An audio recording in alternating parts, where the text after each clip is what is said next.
His sarcasm is dripping. His disdain of our concerns for the safety of our families is palpable. At a time when the American people are scared, when we need reassurance, he mocks us. He talks down to us. He divides us. His ability to incite division, unparalleled in our history. Apparently, they're scared of widows and orphans coming into the United States of America as part of our tradition of compassion. First they were worried about the press being too tough on them during debates. Now they're worried about 3-year-old orphans. That doesn't sound very tough to me. Congressman Trey Gowdy had the best response. The president says we're scared of widows and orphans.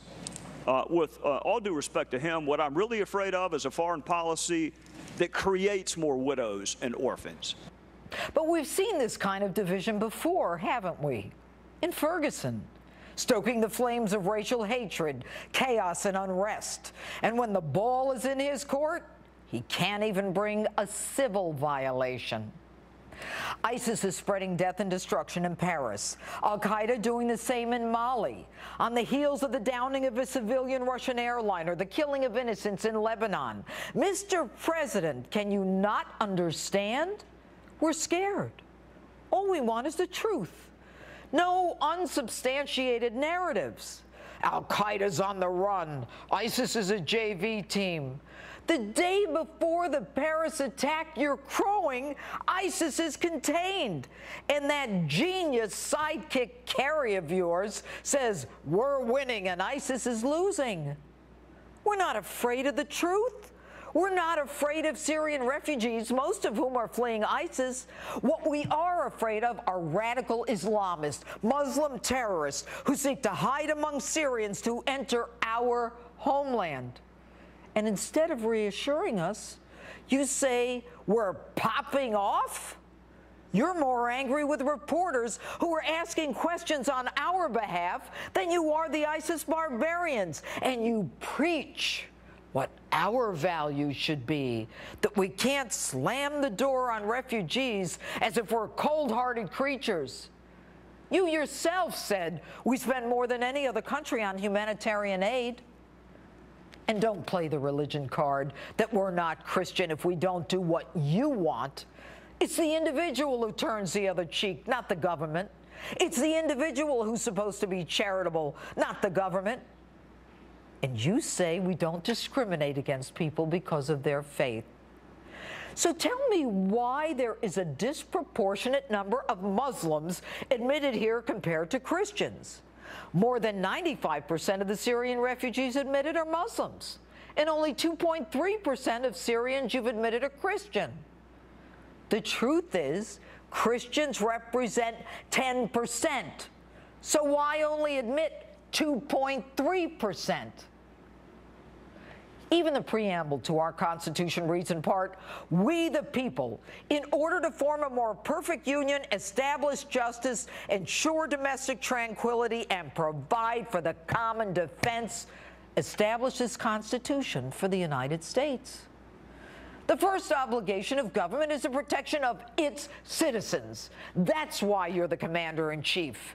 Yet this is what you say. But what I'm not interested in doing is posing or pursuing some notion of American leadership or America winning or whatever other slogans they come up with that has no relationship to what is actually going to work to protect the American people. You're not interested in pursuing some notion of American leadership or America winning? Don't you want us to win? Are you ashamed of us? Instead, you go on and on about how ISIS doesn't represent Islam. Stop. Stop telling us what Islam is not, and start telling us how you're going to protect us. This nation was founded on Judeo-Christian principles. Let the Muslims tell us who they are and who they are not. And by the way, We're not slamming the door on anyone. Not that they have a right to be here in the first place.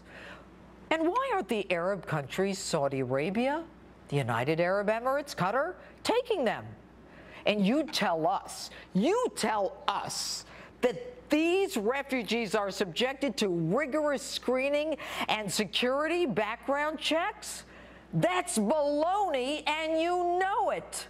And the head of the FBI knows it, the head of Homeland Security knows it, the director of National Intelligence knows it. How the hell do you vet someone who has no papers or possibly a fake passport that you can buy for 750 euros like one of the Paris attackers did? How do we even know the name they give us is true? What are you going to do? Call 1-800-ASSAD and say, look, I know we're trying to kill you, and I know you're not scared of me and you're busy with a civil war, but can you have your clerk check her records to see if Mohammed is a terrorist?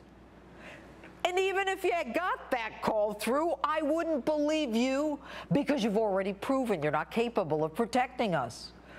Russia told you twice the Tsarnaev brothers, the Boston bombers, were terrorists. The FBI interviewed them twice and said, nothing to see here, folks. They were on a terrorist watch list and still went in and out of our country. You never stopped them. Be honest for once. This is no different than what you did at the southern border for Central Americans fleeing poverty. There are no controls. You take their fingerprints, and if you do, they're just on their way. God help us.